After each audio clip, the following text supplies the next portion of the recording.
We are committed to creating a safe and supportive space for our guests and listeners, and to provide information and tools that will help our listeners understand, manage, and overcome trauma.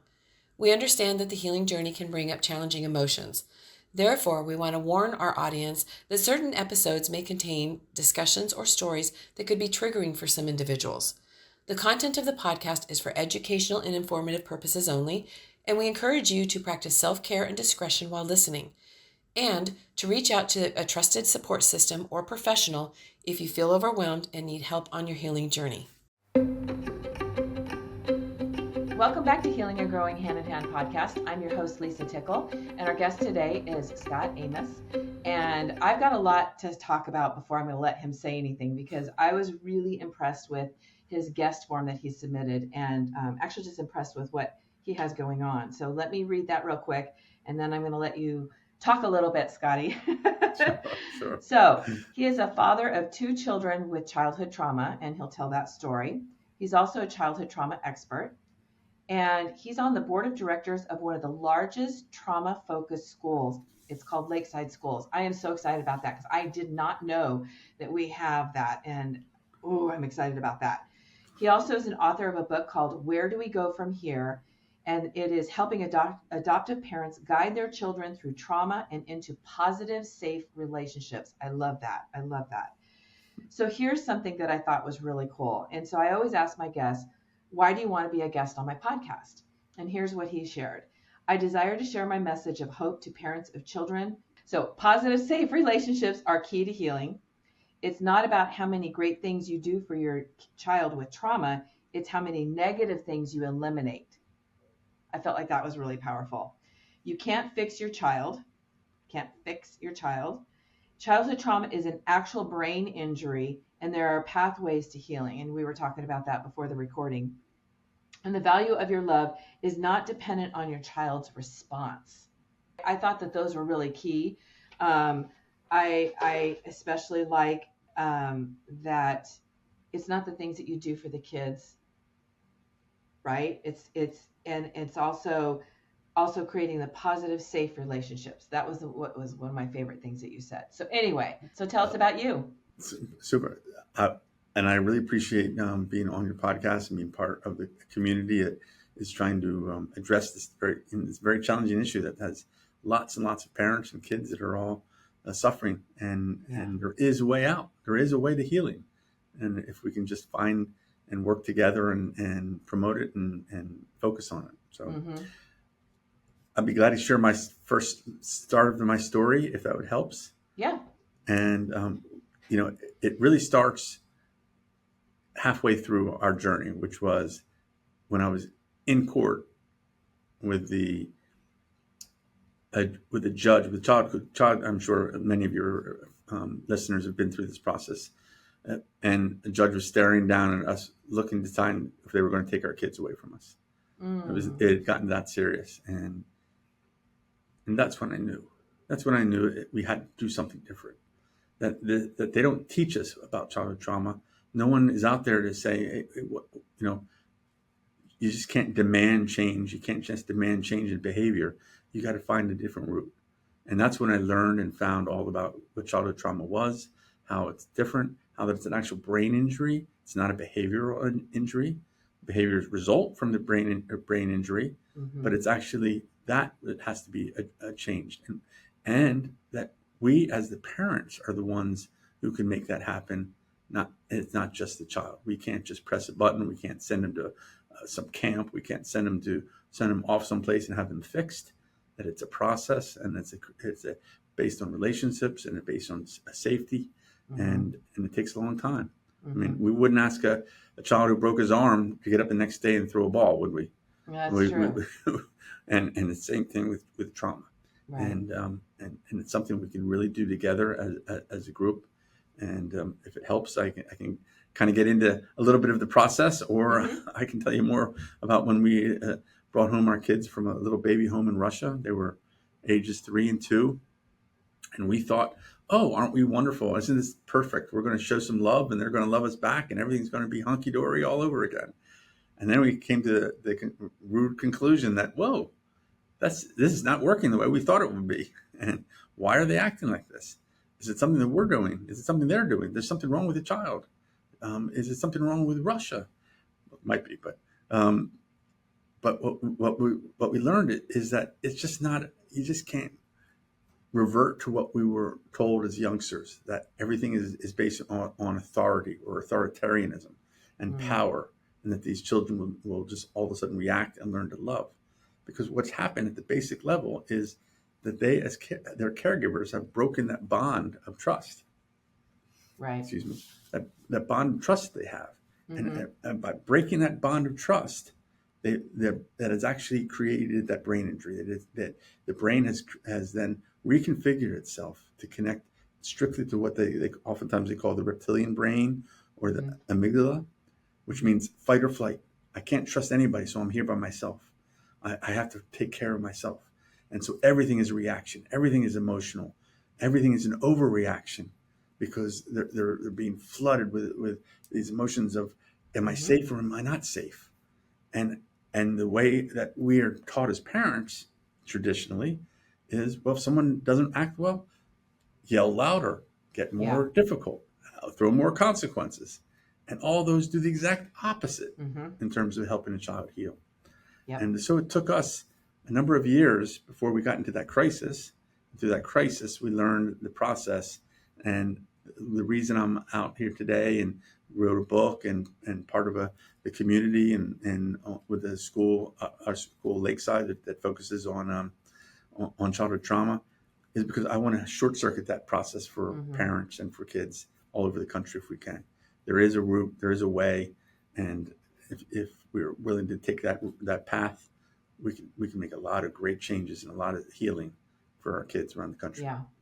So that's interesting. So the children, when you adopted them, were 2 and 3 years old. Yes. So I find that interesting. So there's probably generational trauma in there as well as their own trauma too. So, and you're walking Yep. into this not knowing their history really, right? And so they're acting out. And something that, I realized a while ago, and I'm saying a lot more on my podcast, and this is true with children, but this is also true with everybody, that kids act out for a reason. They absolutely act out for a reason, and we need to find out why they're acting out, right? And and I was raised the same way where when you act out, you get punished, Right. right? And so then that doesn't fix the solution. And that's a lot of times that's what we've been taught to do. But the reality is we need to get to the root of why this child is acting out and then decide if there should be consequences after that. But at least get down to the root of what is going on with this child and try to help them articulate what's going on, right? So it's true. And sometimes they're so young they can't. Right. But that's where we have to step in. That's where we have to understand what the process is. That's where we have to understand the difference between, I use the words authority versus authoritarianism. That, people give you authority because they trust you and they love you and Right. they know that you will guide them. Authoritarianism is a power move. I'm going to be in Right. control and you're going to do what I tell you to do because I have more power over you. That gets rejected with a child, or really anybody, but especially with a child with trauma, because they don't trust you. That Right. bond hasn't been built, and to rebuild that bond that's been taken takes a long time. And there's Mm-hmm. many Yeah. different ways of that bond can be broken through, whether it's we experience a lot of the trauma through abandonment, which is adoption, Mm-hmm. but it could be through abuse. It could be Mm-hmm. through a psychological abuse. There's all kinds of things, even sexual abuse, even in the big cities or actually anywhere in the country. So there's kids out there that can't even depend on a good meal every day. And Yeah. that in itself can create trauma. Oh yeah. And so we're talking about Absolutely. anything that ends up reconfiguring that brain Mm-hmm. to the fight or flight mode, and then they're in that constant worry. I can't trust anybody, so I have to trust myself, and then everything is fight or flight.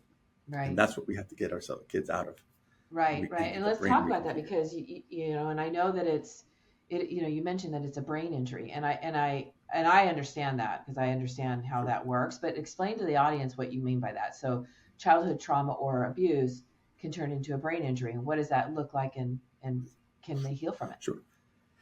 And I use that term because it's not like someone has thrown a ball and hit your head or anything like that, or a bat and hit your head, but that kind of Right. breaking of that bond. And everybody's seen when that baby looks at their mom or dad, and the eyes are connected, and that they're building that relationship that's Mm-hmm. there, and that through that connection, that bond is where the health of the brain, of the body, happens. When that is Mm-hmm. broken, that's what the problem is. And so what happens is the brain, when information is coming in, when results or action are coming in, everything gets pushed down to what we call the amygdala, or the reptilian brain. And that means the basic first thing um, that we had as mammals. And everything is a reaction. Everything is, I'm not safe. What do I do if I'm not safe? Well, you're either going to fight or you're going to run. It's Mm-hmm. very easy. And if a child gets stuck in that mode, guess what?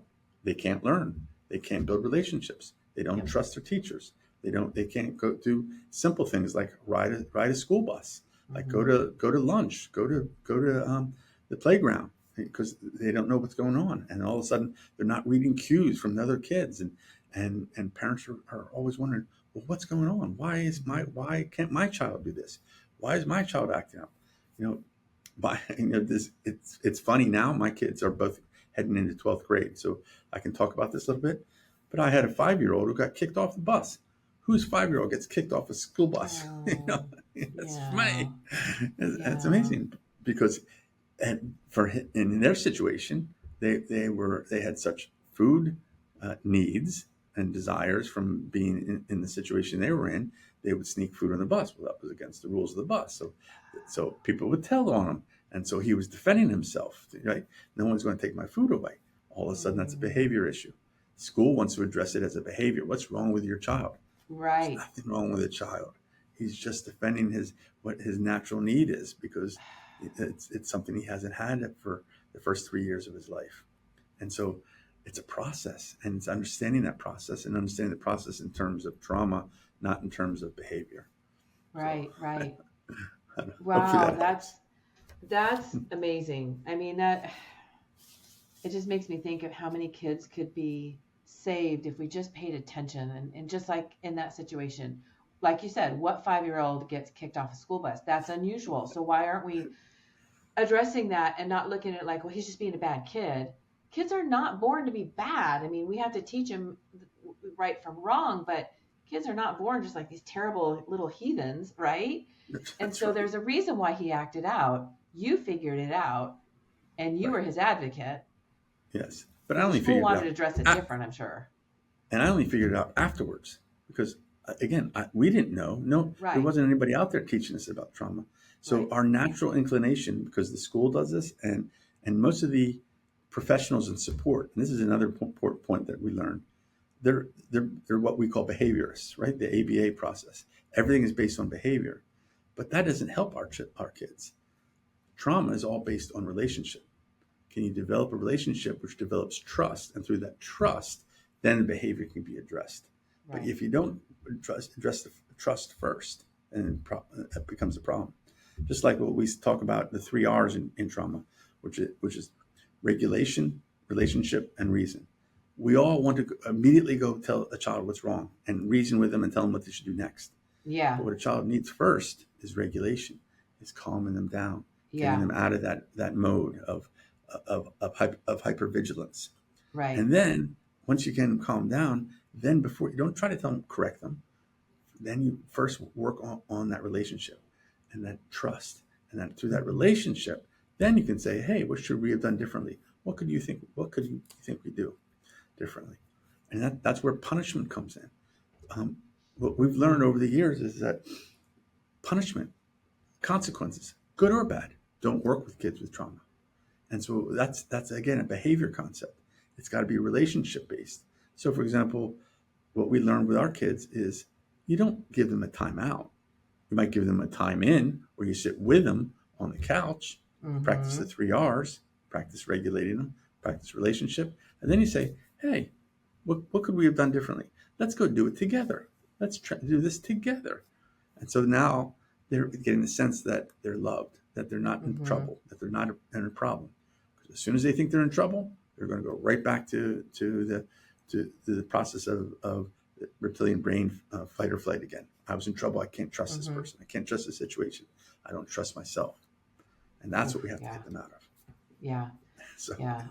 I mean, we really are called to raise these as to their adult into adults, right? And this is how we teach them. And I love that. So we teach them. I love that you sit them down and you got to get them to teach them to regulate themselves, to bring themselves to a calm state, and teaching them how to, because I've witnessed where a child is upset and the mom or the father is screaming at him and trying to get them to, and it's escalating. And that does not, I mean, think about it, people. If you're sitting here upset and somebody's screaming at you, is that going to get you to calm down? No, it's going to escalate things. And so it's regulation, relationship, and then what's the third R? then it's reason. So Reason. first you have to work on the regulation and Right. then the relationship. And then you can address, hey, what could we have done differently? Right. I love that. Yeah, that's absolutely get the situation calmed down, and then put them in a safe space. Right. So Correct. get Yeah, them calmed down to where you can talk to them, and then create that safe space for them to let them know, hey, we're going to have a conversation. It's a safe space. And then you can have the conversation with them and reason with them and help them to come to the right conclusion. that's right on. Yeah. And what we found is that one of the additional parts of that is that all of us parents who have kids that have these problems probably have mobile therapists, TSS, other kinds of therapists that come in and help us with. But they all have different specialties. And Yeah. so they're all telling us what to do, which is slightly differently. And because we don't know, we're just listening to all of them. And because we're giving the child 5 different directions, going to 5 different Mm-hmm. ideas, they don't Mm-hmm. improve anywhere, Right. which is why the parents have to be in control, have to understand it's a trauma issue, and only work with professionals and therapists that have a trauma background and use Yep. trauma as the main entry point of helping them heal the children. That's another element of it. I call it the swimming in quicksand process, because if you're going in 5 different directions, you're not going to go anywhere. Mm-hmm. And we have to help our parents understand that they're in charge, and they select the therapist. Other people don't select them for us, and Right. Right. because Right. otherwise, And you made a really good point. They need to have trauma specialists, people who specialize in trauma, because trauma is managed so different than right, it's you can't just use talk therapy. absolutely. And So and one of the things that it's a positive thing that over the last 20 years, our schools have gotten very focused on mm-hmm. helping kids on the spectrum. But kids with autism have a very specific need of how to work with the kids, and it's very um, behavior based. Yeah. That doesn't work with kids with trauma. It's No. almost the opposite. Exactly. So our schools are Exactly. trying to apply a methodology that doesn't work, and then we sit Exactly. around wondering what's wrong with our child. Nothing's wrong with our child. We just have to help them heal. E- Exactly. Exactly. So if you can share this, how did you find out that your children had trauma? That was the root cause, because you had adopted them from Russia. So I'm Right. sure that the information you got there was limited. So at what point did you find out that there was trauma?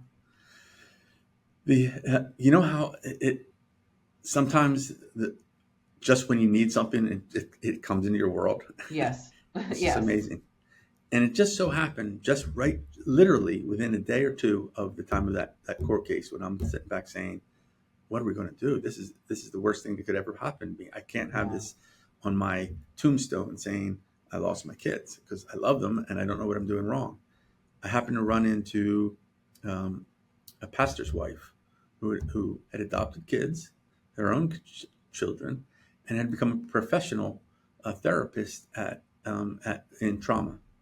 And she Oh. said, "Huh, have you ever thought about this?" And I said, "I have no idea what you're talking about." So she gave me 2 or 3 books, and she gave me some direction. And it was like, ah, that's what this is. That's what they're reacting. That's what the problem is. And it was like a light turned on. And it was, now I understand. It all makes sense. And it was, over the next couple of weeks, it was like night and day. Now, knowing it and understanding it is different than applying it. but at least True. the light was turned on. It was like, now I understand. It Now wasn't I such a get mystery anymore. It wasn't a, what am I yes, doing wrong? Because, you know, I'm sure you have the heart of many parents in that situation of feeling so frustrated of, I'm trying to do the right thing. I'm trying to figure this out. yes, What is going on? And everything I'm doing is backfiring on me. What am I doing wrong? yes, and we tend to take advice from everybody, right? Right. And We're everybody's got a little desperate. bit of advice doing something differently, and none of it's working. And Hmm. that's where one of the things I Yeah. learned through this process, and I think you mentioned it in the quick reading, is that we have this tendency that we want to fix our children, but we don't Hmm. fix our children. Our children will heal if they're in a safe environment, a consistent, safe. We don't have to do anything fancy. We don't have to send them to some special people, special group. Sure, they might need therapists, but therapists that are under our control and under our dictum and lead. Right. But it's not how many great things you can do for your child. It's how many negative things you can eliminate for them. And so for what we did, I did, is we began to understand that we build out what we call the re-traumatization process. We had to eliminate where all the places that they were getting re-traumatized during the day, because we can do all the right things while they're with us, and then we send them off into the school. We send them off into our church. We send them off into Right. the schools or the sports or other environments, and they're getting Hmm. all the negative, and they haven't improved at all. Well, that's we have to be very intentional about only placing them in places where they can grow and they can feel safe. And that's what we did. For us, it was finding the right church.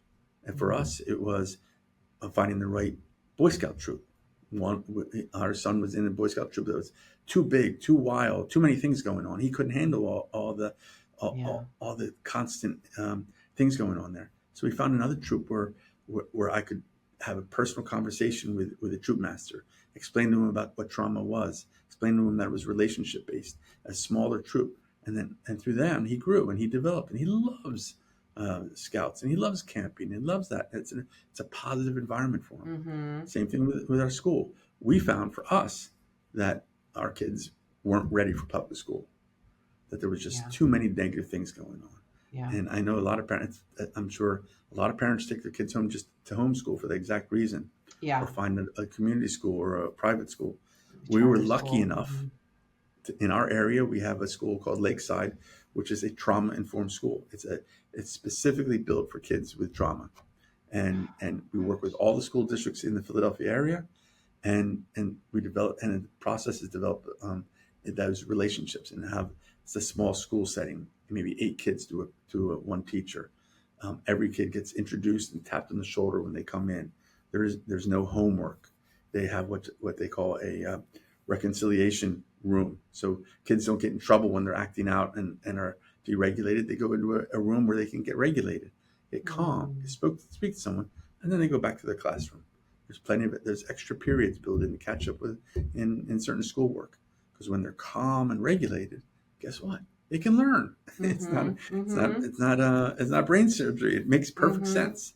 So Mhm. and we do it. Our school was all based on we call it brain based therapy. A gentleman named Bruce Perry, who recently wrote a book with Oprah of all things, and he's a neuroscientist that has really developed a lot of the science behind relationships and how relationships are the Mm. transformative agent for trauma. Mm.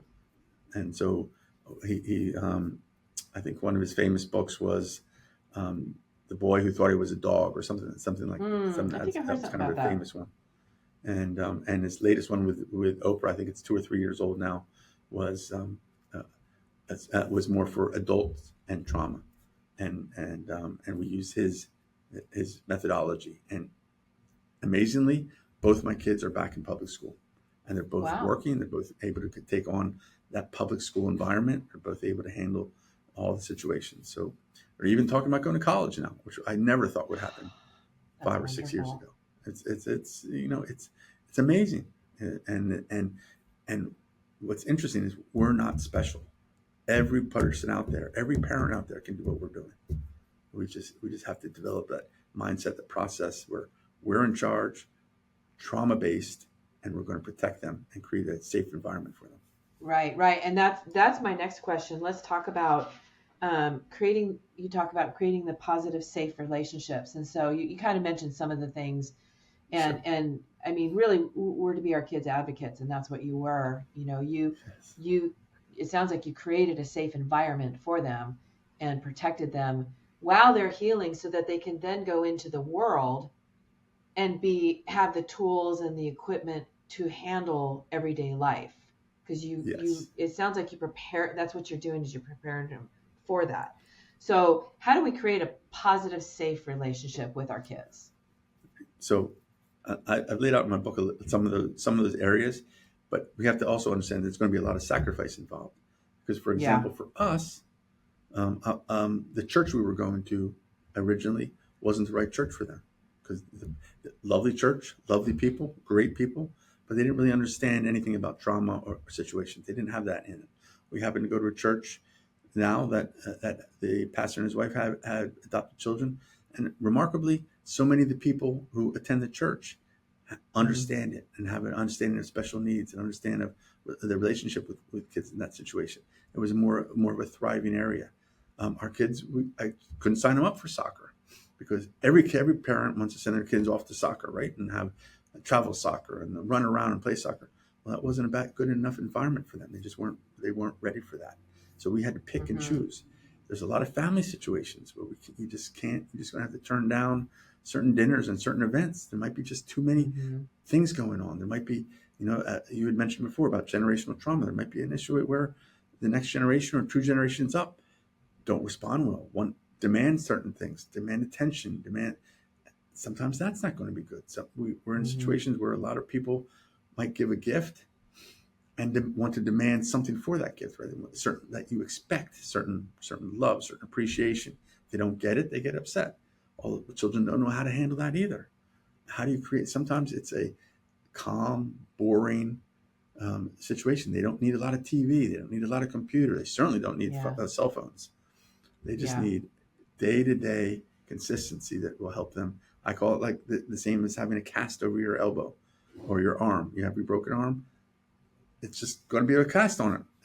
The difference is it's 6 weeks versus 10 years. That's the only difference. Right. And Right. if parents are willing to make that journey, the kids will be fine for the rest of their lives.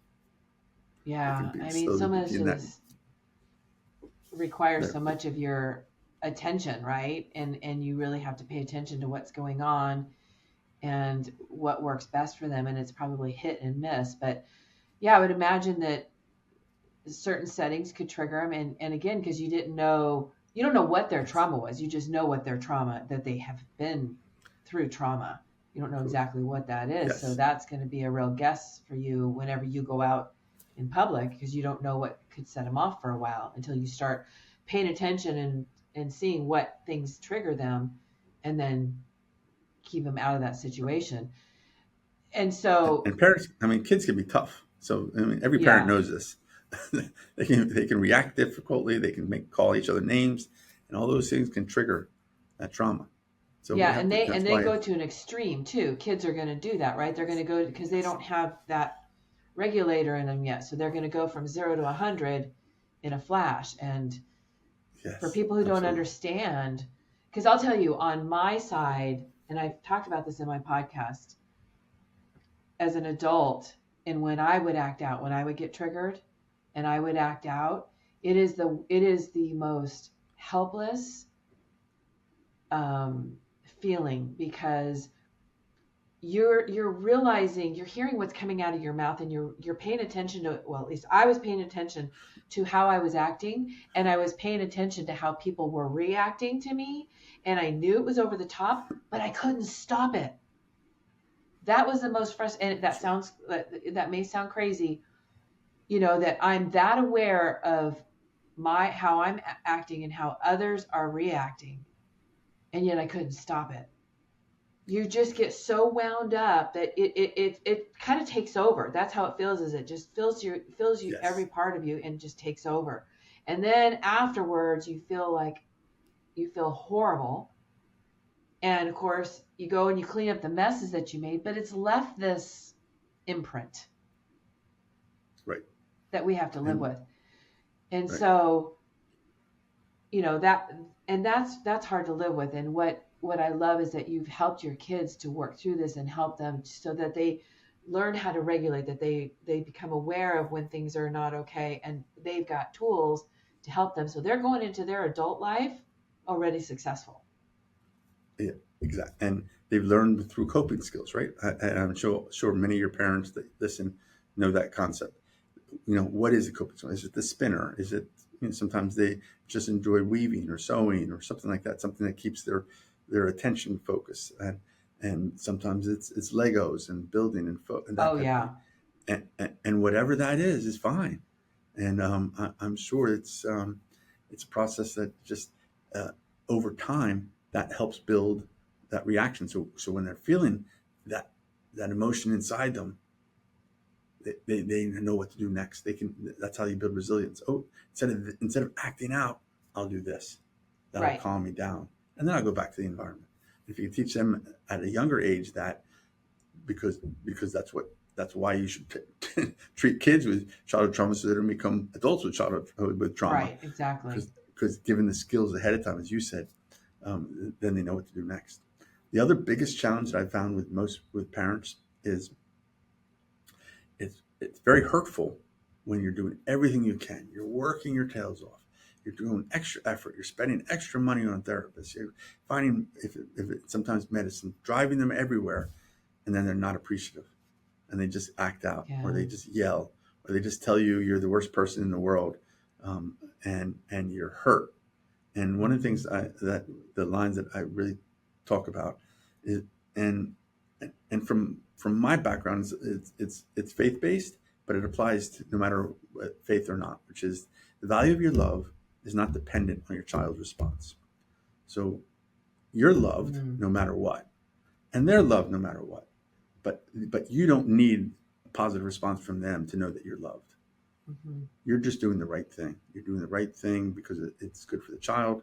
If you're a person of faith, you're doing the right thing because you know you're loved, no matter what you do. And so it's passing on that process as well. And so if we can not get emotionally involved in their reactions, then we won't, as you said earlier, try to one up them, try to overreact, trying to get angry because they did something. I can't tell Yeah. you the number of times that my kids, might have thrown something or slammed the door or Hmm. refused to do something, or the whole bit. We went through all that, and I wanted to be angry, but I realized, okay, how's that going to help? And so that's helped me grow as a person, as a parent, as a Yeah. person in my relationships with other people. And I think Yeah. that's an important principle that's really hard, really Yeah. hard. But if Yeah. we can master that, it Yeah. helps us I for talk in about everything. it. I talk about it on my podcast. I talked about actually on one I recorded yesterday that we need to separate the who from the do, right? So you love your children no matter what. You're not going to love everything that they do, and vice versa. They love you. They're Yes, not going to love everything that you tell them that they need to do or not do. right. But when we learn to separate that, and it's hard in the moment, especially when it's with your kids or a loved one, it's so close to your heart. But Yes, in that moment, if you can just remember to separate who they are from what they're doing, and yes, and and understand, especially in this case, that because that's true with every kid. Kids are going to act out, right? yep, And but in this case where you've got children with trauma, it's even more important that you separate that. And it's wonderful that you figure that out and that you have healed your family. right. That's what Uh, that's what our goal. Yes, and it helps us individually because now it helps us relationships with everybody because sure. we know that we know no matter what we're not going to have anything that negative, right? Right, And right. because you're not used to having a child yell at you or throwing something at you, or just having to go into a complete. I mean, maybe when they're a baby and they at the supermarket they didn't get their favorite candy, but by the time they're 6, 7, 8, 9, 10, you hope they're not doing that, but Yeah, they are, because with trauma, because right.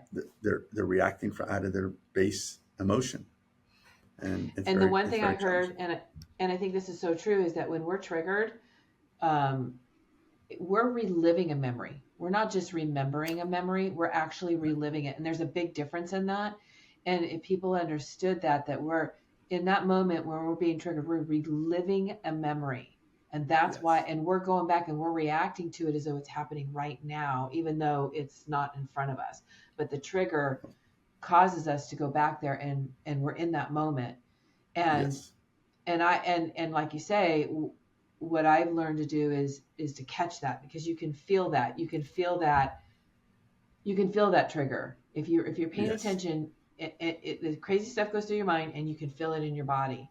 And as soon as you catch it, if you realize, okay, I'm being triggered, you can walk yourself through it and not react. Because I've learned that over the years, and it's been profound, and it has kept me from doing foolish things to myself and to others. Because usually when you're triggered too, for me, I go into a self-sabotaging kind of mode. Okay. So it's Yeah. not that I'm going to necessarily hurt others, although I probably would with my mouth if I didn't control myself. But most of the time, it's something to just do some kind of self-sabotage. But that's the thing, is people, we need to realize that when they're being triggered, especially kids, and they don't know, they haven't learned how to regulate yet, they're reliving that moment. They're in it. It's not just a Yes. memory. And when they feel that, that's where coming up with some sort of other activity to calm them down comes in. What will I'm feeling this, so what do I do instead? You know, hopefully you can teach that over time in the whole process. The other thing I know with parents we've noticed is that, I'll just give an example. I think all parents go through this to some extent with their kids, but with kids with trauma, it's just exacerbated, right? Let's say, Yeah. for example, my son, they didn't want to take a shower. It took time. He did. Why do I have to take a shower? I don't want to take a shower. It's just, and I'm sure all parents deal with it from a little bit of a time frame. But then um, how do you get them to do the process? And again, what we've learned is they trust you more and they connect with you more if they get some authority. So you give them Yeah. options that you're okay with. Now they can choose any of those options within the frame that you've given them. So for my son, instead of me telling him he had to, when he was younger, telling me he had to take a shower or a bath every night, I gave him the option, and he just came up with his own, and he said, "I'll do it every other night." Okay, that's fine. And Hmm. and he by him making the choice, by him making that decision, he was able then to um, enforce it and do it himself. He did, And he it felt wasn't empowered. it wasn't that's it. And it wasn't a power relationship. It was a, hey, I'm in control. If I'm in control, I can trust the situation. I can trust my caregiver. And everything we do is we're trying to build that trust, build that connection, so that they can go out in the world and operate successfully as adults. I mean, that's really what we're supposed to do with our kids, and you're just teaching them what happens in our adult life. Sometimes we get choices in front of us, and those are the only choices that we have, and we have to pick which one works for us. you That's right. know and so you taught your son something so valuable, and you empowered him. It wasn't a power struggle, like you said, which happens so much. And I think that like my son's, he's a millennial, and his age group, and going forward it's a little different, but like with my age group, it was, you listen to what I say, you do as I say, you don't talk Exactly. back, you keep your mouth shut, you're a That's child, you're to be seen and not heard, and yeah. that whole thing. And it was the very much of the authoritarian over the child, and I'm going to tell you what to do, and that's what you're going to do. And and I did it different with my son. I did a lot of what you did, was where I wanted to teach him and give him options and let him figure it out, guiding him, of course, and empowering him. Right. So this is great advice So for all parents. right. And but we all experience the rebellion and the anger, the frustration as parents, but even more so as parents of kids with trauma, and how difficult it is to Yeah. handle and and and and help them grow and learn over time. And that's what we're here for. I oftentimes I think about it in terms of this. I posed a question in my book about kids want to know three things: Do you love me? Do I trust you? And can you help me? And if you Mm. can, and if what we're dealing with them at every given time can answer yes to those questions at every different action, they'll get there. It just takes Yeah. time. They'll Yeah. get there, and Yeah. and so we just have to be intentional about what we're doing. It really is, and this is what the big takeaway is. It's more about us than it is the child. If we can Mm-hmm. make the change, and if we can create that environment for them, they'll be okay. We are the Right. cast. That's the important thing. We're not the doctor. We're the cast, right? Mm-hmm. We're surrounding that child, that injury, and helping them over time just heal. And if Mm-hmm. we can get our sense to that point, you know, they'll be okay.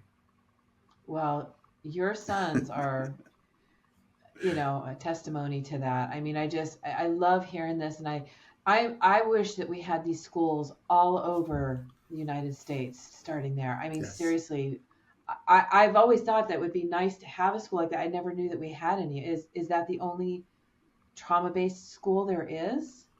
Well, it's the one I know of in our area. The only one I know of in our area. I'm sure there must be others around the country, or Oh, certainly yeah. others that incorporate some of the philosophy within the Yeah. school.